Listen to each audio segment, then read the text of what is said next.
ایک دیہاتی تھا نا، کہتا تھا اللہ میاں تو میرے پاس ہوگا تو میں تیرے بالوں میں کنگھی کروں گا، میں تیری خدمت کروں گا.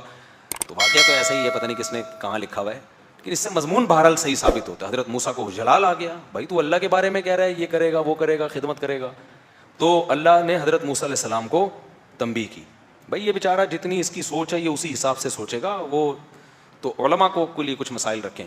تو اللہ نے کیا فرمایا، قد افلح المومنون. یہ مومنون کو واضح کرنا ضروری تھا نا، کہ اللہ فرماتے ہیں کامیابی کی سب سے پہلی شرط کیا ہے، ایمان. اور ایمان کا مطلب کیا ہے، ایمان مفصل. اس میں نہ اہل حدیث کا اختلاف، نہ دیوبندیوں کا، نہ بریلویوں کا، نہ حنفیوں کا، نہ شافیوں کا. تو اتفاقی چیز ہے، اور وہ اسلام میں داخلے کے لیے وہی کافی ہے. تبھی جب بھی کوئی غیر مسلم مسلمان ہوتا ہے تو ہم اس کو وہی پڑھاتے ہیں، آمنت باللہ وملائکتہ، میں اللہ پر ایمان لایا، اس کے فرشتوں پر، وکتبہ، اس کی کتابوں پر. آمنت باللہ وملائکتہ وکتبہ ورسلہ، اس کے تمام پیغمبروں پر، والیوم الآخر والقدر والیوم الآخر، اور آخرت کے دن پر، موت کے بعد دوبارہ زندگی ہوگی. اور اس میں ختم نبوت بھی شامل کر لیں. شروع میں علماء نے اس لیے شامل نہیں کیا کہ یہ تو ایسا اجماعی عقیدہ تھا کہ 2 اور 2 4 کی طرح نا، کچھ چیزیں ایسی ہوتی ہیں جو واضح ہوتی ہیں، لیکن اب چونکہ قادیانیوں نے ایک لفڑا ڈال دیا ہے تو ختم نبوت پر ایمان بھی غیر مسلم کو کہلوانا چاہیے کہ میں محمد صلی اللہ علیہ وسلم کو آخری نبی مانتا ہوں. اسی طرح عذاب قبر کا عقیدہ، یہ بھی قرآن سے ثابت ہے، حدیث سے ثابت ہے. اور والقدر خیرہ وشرہ من اللہ تعالی، اچھی اور بری تقدیر دونوں کس کی طرف سے ہیں، اللہ کے. جو کچھ ہو رہا ہے پہلے سے طے شدہ ہے. وہ کوئی غم پہنچا، حدیث میں آتا ہو نہیں سکتا تھا کہ یہ غم نہ پہنچے. کوئی خوشی پہنچی ہے، ہو نہیں سکتا تھا کہ نہ پہنچے. یہ ہو کہ جو بھی ہو رہا ہے وہ ہو کے رہنا تھا. سمجھتے ہو؟ تو کامیابی کی پہلی شرط یہ والا ایمان ہے. سمجھتے ہو؟ کسی عالم کو برا مت کہو، اشاعرہ، ماتریدیہ، سلفی، برا کہنے کی اجازت نہیں ہے. بولو بھائی یہ ان کے مسئلے ہیں، انہیں کو الجھنے دو. ہم کیوں کسی کو برا کہہ کے اپنی زبان کو خراب کریں؟ میرے ایک سعودی عرب کے ایک عرب سے میری ملاقات ہوئی، ان کو وہاں کے کسی سعودیہ ہی کے کسی عالم پر بڑا اعتراض تھا نا، کوئی کسی پالیسی سے تھا یا کسی مسئلے سے. تو میں نے کہا آپ کے تو فلاں عالم یہ کہتے ہیں لحم العلماء مسموم. مجھے کہنے لگے مولوی صاحب، مفتی صاحب، علماء کا گوشت بہت زہریلا ہوتا ہے.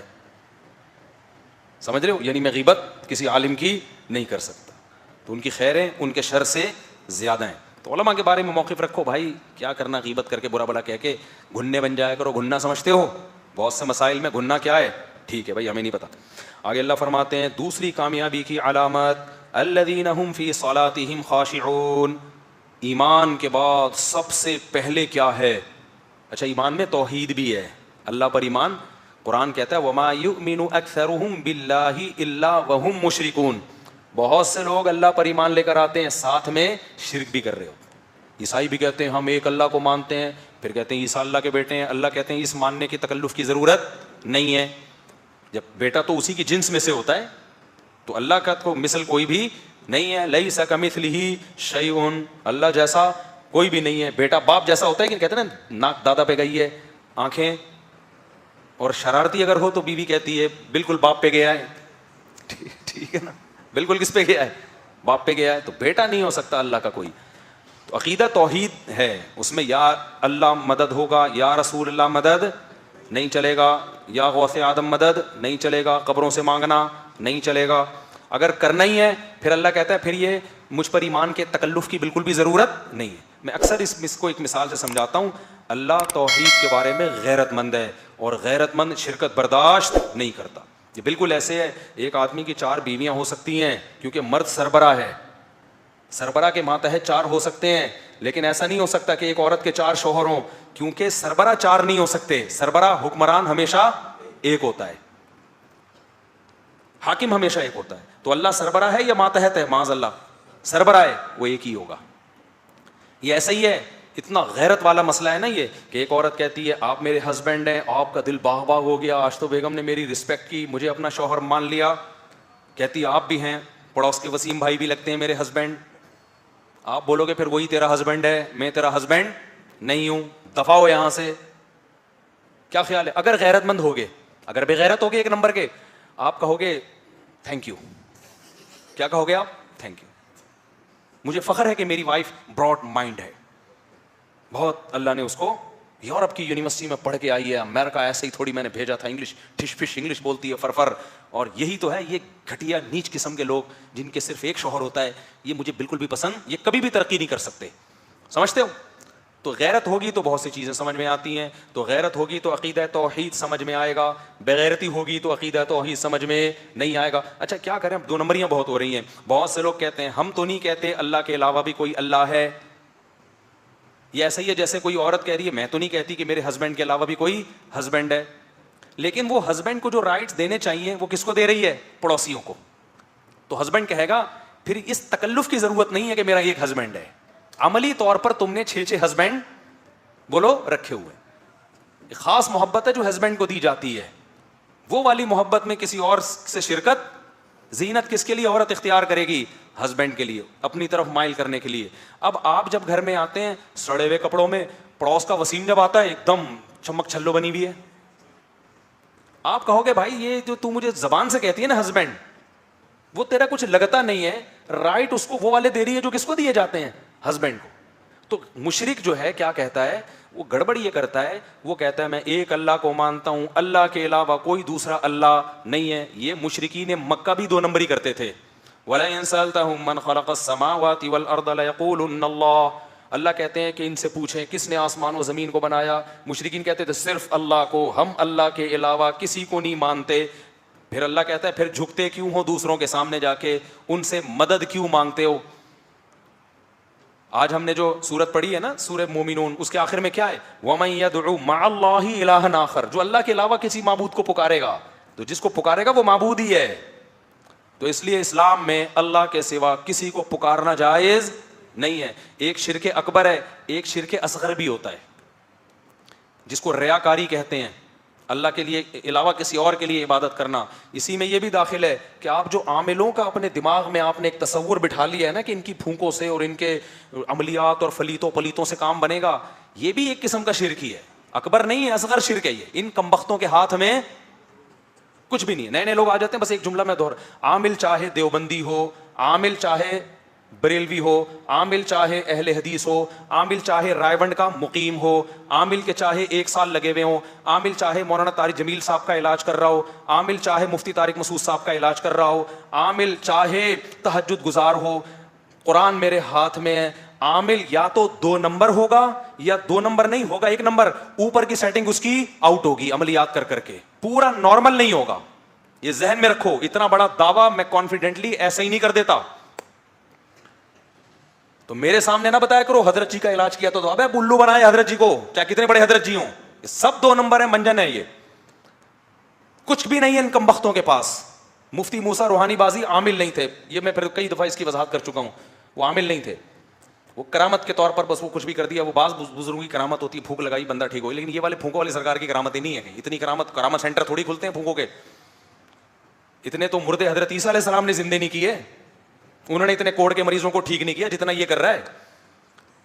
تو ہم کرامت کے منکر نہیں ہیں میرے بھائی, لیکن خدا کے لیے عاملوں کے چکر میں اپنی زندگیاں برباد. کچھ عامل 2 نمبر ہوتے ہیں, کچھ ہوتے بزرگ ہیں, عملیات اور فلیتے پلیتے کر کر کے اوپر کی کھوپڑی خراب ہو چکی ہوتی ہے. ان کو ایسا لگتا ہے آپ پہ چڑیل ہے, ہوتی نہیں ہے, ان کی اپنی کھوپڑی خراب ہو چکی ہوتی ہے. نیک ہوتے ہیں, کھوپڑی صحیح ہونا اور نیک ہونا 2 الگ الگ چیزیں نہیں ہیں, دونوں جمع ہو سکتی ہیں.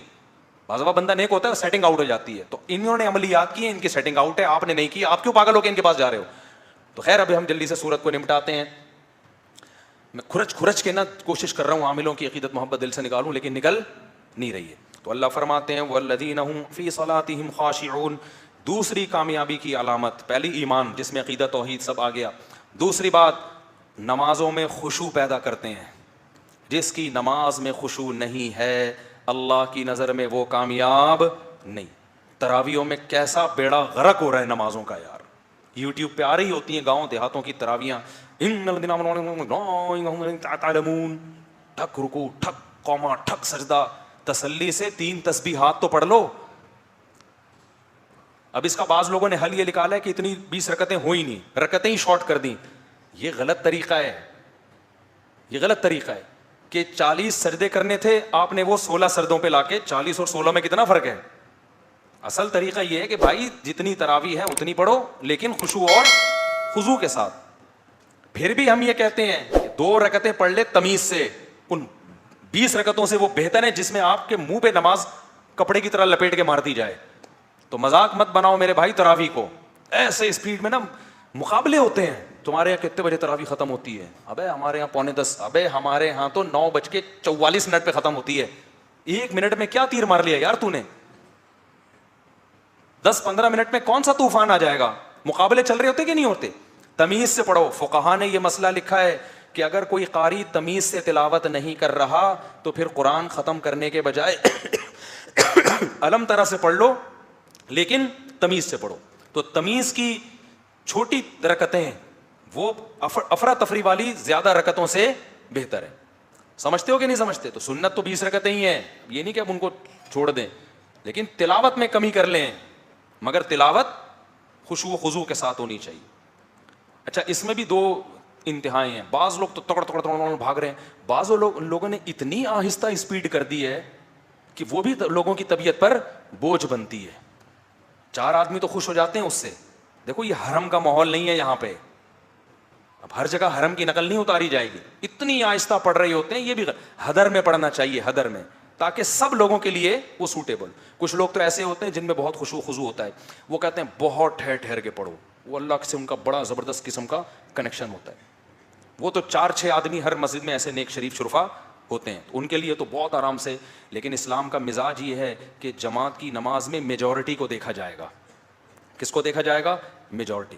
تو میجورٹی کو دیکھا جائے گا تو میجورٹی حدر کو پسند کرتی ہے. حدر کا مطلب تھوڑی سی رفتار ہو, مگر اتنی تیز نہ ہو کہ سمجھ میں نہ آ رہا ہو, اتنی آہستہ بھی نہ ہو کہ 4 آدمی خوش ہوں اور 400 بیزار ہو کے گھر چلے جائیں.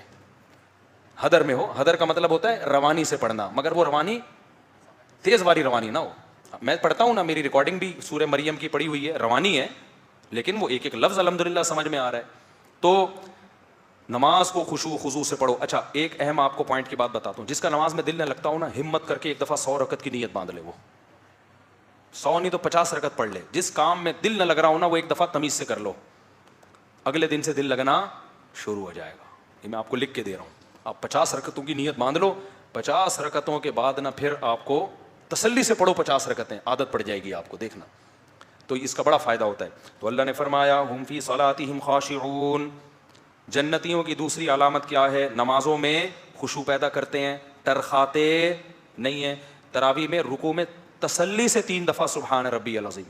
قومے میں جانے کے بعد تسلی سے ربنا لک الحمد, بہتر ہے تھوڑی لمبی دعا پڑھ لو, ربنا لک الحمد حمدا کثیرا طیبا مبارکا فی. اس سے کم از کم کچھ دیر تو اسٹے ہوگا نا, ورنہ یوں تھڑک کر کے اٹھتے ہیں, بس تھڑک کر کے سردے میں ڈائپ لگانے کی فکر ہوتی ہے.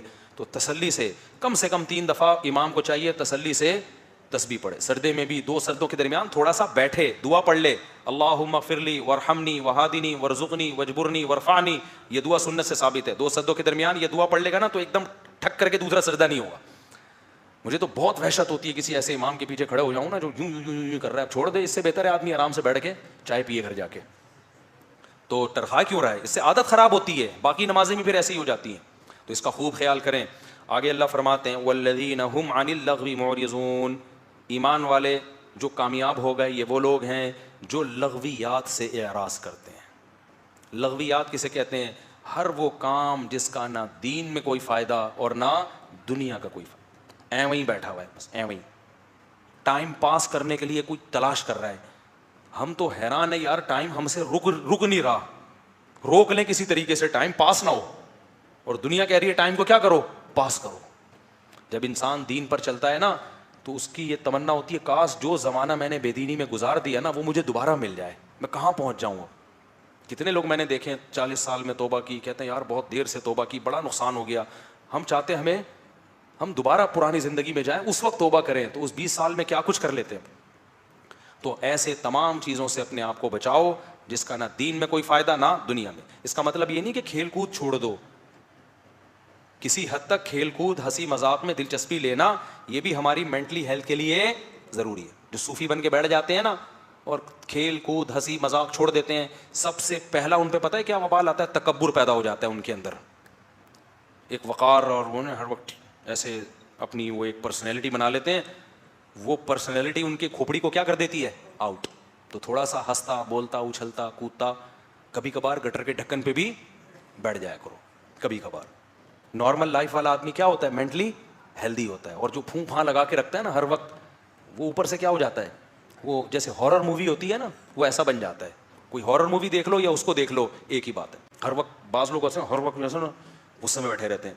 تو کچھ ہماری سوسائٹی میں ہوتے ہیں کچھ اس طرح کے لوگ جو ہر وقت منہ پہ ان کے کیا بجے ہوئے ہیں 12، ناک پہ مکھی بیٹھی رہتی ہے ہر وقت. تو اللہ کو ایسا آدمی پسند نہیں ہے. تو ہاں، تو میں نے بتایا وہ کھیل جو آپ کی مینٹلی ہیلتھ یا جسمانی ہیلتھ کے لیے ضروری ہے وہ لغویات میں داخل ہے ہی نہیں. تبھی حدیث میں آتا ہے ہر کھیل باطل ہے سوائے 3 کھیلوں کے. ہر کھیل باطل ہے سوائے 3 کھیلوں کے. خوب سمجھ لو یہ مسئلہ. جب بھی حدیث میں آتا ہے نا 3 چیزوں کے 4 چیزوں کے، تو اس سے عدد مراد نہیں ہوتا. یہ صرف آپ کو یاد کرانے کے لیے کہ جو بھی ان 3 جیسے ہوں گے وہ بھی اسی میں داخل ہیں. تو ان 3 کھیلوں میں نبی نے گھڑ سواری، تیر اندازی اور اپنی زوجہ کے ساتھ ملاعبہ، گپ شپ لگانا، باتیں کرنا. بیوی کے ساتھ بیٹھ کے ٹائم ویسٹ بھی کرو گے نا گپ شپ میں، تو اللہ کی نظر میں وہ ویسٹنگ میں شمار نہیں ہوگا. کیونکہ تعلق بڑھتا ہے. بیگم سے کیا آدمی بیٹھ کے کیا ایسی باتیں کرے، پھٹا ہو جائے گا. وہ پی ٹی آئی کے نکلی، آپ جے یو آئی کے نکلے، کیا خیال ہے؟ تو ادھر ادھر کی پھینکے گا، لمبی لمبی بیٹھ کے باتیں کرے گا. تو اب خوب حدیث مزاج نبوت سمجھو. ایک اہل حدیث عالم تھے میرے ساتھ کہیں ٹی وی میں بیٹھے ہوئے تھے. وہ مجھے کہنے لگے کہ ایصال ثواب کا سوال پوچھا گیا. میں نے کہا جائز ہے ایصال ثواب، قرآن پڑھ کے بھی ثواب پہنچا سکتے ہیں، صدقہ کر کے بھی پہنچا سکتے ہیں. انہوں نے فوراً حدیث پیش کی کہ بھئی نبی صلی اللہ علیہ وسلم نے فرمایا صرف 3 چیزیں ہیں، صدقہ جاریہ، علم ينتفع به او ولد صالح يدعو له. نبی نے تو 3 چیزیں فرمائی کہ مرنے کے بعد ہوتی ہے، جاری ہوتی ہیں. صحیح حدیث ہے، ولد صالح يدعو له، اولاد جو دعا کرتی ہے، صدقہ جاریہ، اور علم جو چھوڑ کر جاؤ. چوتھی کا تو نبی نے کہا نہیں.